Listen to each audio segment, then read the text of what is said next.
নেক আমল করা, ভালো আমল। আমি যদি আপনাদেরকে প্রশ্ন করি, আমাদের সকলের মধ্যে ঈমান আছে না নাই? শাহজাদাপুরের মানুষের আওয়াজ তো এরকম হবে না। আমি একটু ডিফারেন্ট বিষয়ে আলোচনা করব। অনেক যুবক দেখতে পাচ্ছি, অযুবক আওয়াজ দিতে কি কোনো অসুবিধা আছে? আর আমার সাথে একটু কথা বলতে হবে, কষ্ট হোক আর যাই হোক, একটু আওয়াজ দিতে অসুবিধা নাই তো? আপনারা বলুন, আমাদের ভিতরে ঈমান আছে না নাই? এখানে একটা মাসআলার কথা বলি। মাদ্রাসায় যারা ফাজিল কামিল পড়েছেন, আকাইদে নসবি পড়েছেন, আপনারা জানেন, কেউ যদি বলে আপনি কি ঈমানদার, বা কেউ যদি বলে আপনার কি ঈমান আছে, আপনি যদি বলেন যে হ্যাঁ ইনশাআল্লাহ মনে হয় আমি ঈমানদার, তাহলে ওই ব্যক্তির ঈমানের দাবি পরিপূর্ণ হবে না।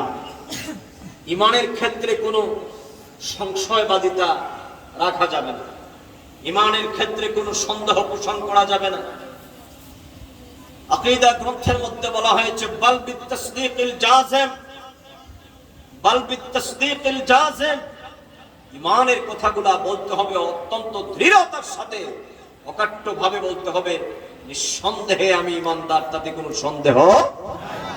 তাহলে আমি আবার আপনাদেরকে প্রশ্ন করব, যেহেতু সফরটা দেশের রবিউল আউয়াল শরীফ শুরু, ঈমানি জজবা আমাদের মধ্যে যাতে থাকে, বলেন আমাদের ভিতরে ঈমান আছে না নাই? আল্লাহ যেন কবুল করেন, সবাই পড়েন আমিন। যেহেতু আমরা আল্লাহকে মানি, যেহেতু আমরা তার হাবিব মুহাম্মদুর রাসূলুল্লাহ সাল্লাল্লাহু আলাইহি ওয়াসাল্লামকে মানি, কথা বলেন না মানি কিনা? এই মর্মে আমরা কালিমা পড়েছি লা ইলাহা ইল্লাল্লাহু মুহাম্মাদুর রাসূলুল্লাহ।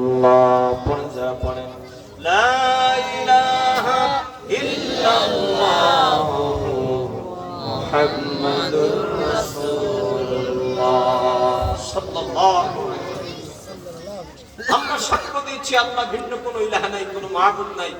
মুহাম্মদুর রাসূলুল্লাহ সাল্লাল্লাহু আলাইহি ওয়াসাল্লাম আল্লাহ পাকের সর্বশ্রেষ্ঠ বান্দা এবং রাসূল। এজন্য আমরা আরো সাক্ষ্য দিয়েছি আশহাদু আল্লা ইলাহা ইল্লাল্লাহু ওয়াহদাহু লা শারীকা লাহু ওয়া আশহাদু আন্না মুহাম্মাদান আবদুহু ওয়া রাসূলুহু। আমার ভাইরা, যুবক বন্ধুরা, মুরব্বী বাবাজিরা, পর্দানশীল শ্রদ্ধা সম্মানিতা মা বোনেরা, যে যেখানের মধ্যে আছেন সকলে জবান খুলে গলাটা ছেড়ে দিয়ে পড়ুন, আল্লাহ ঈমানের স্বাদ আমাদের নসিব করে দিবেন। আল্লাহ পাক ঈমানের নূর আমাদের ভিতরে দান করে দিবেন। সকলে আমার সাথে বলুন আশহাদু আল্লা ইলাহা ইল্লাল্লাহু ওয়াহদাহু লা শারীকা লাহু ওয়া আশহাদু আন্না মুহাম্মাদান আবদুহু ওয়া রাসূলুহু। আমরা সাক্ষ্য দিয়েছি আল্লাহ ভিন্ন কোনো ইলাহ নাই, মুহাম্মদ সাল্লাল্লাহু আলাইহি ওয়াসাল্লাম আল্লাহ পাকের সর্বশ্রেষ্ঠ বান্দা এবং রাসূল। কথা বলেন ঠিক কিনা? আরে বাবা, তাও ঠিকও বললেন এত আস্তে। এটা তো বাল বিতাসদীকিল জাযিম, দৃঢ়তার সাথে বলতে হবে, ঠিক কিনা? এজন্য আমরা ঈমানদার। কথা বলেন, এজন্য আমরা কি ঈমানদার?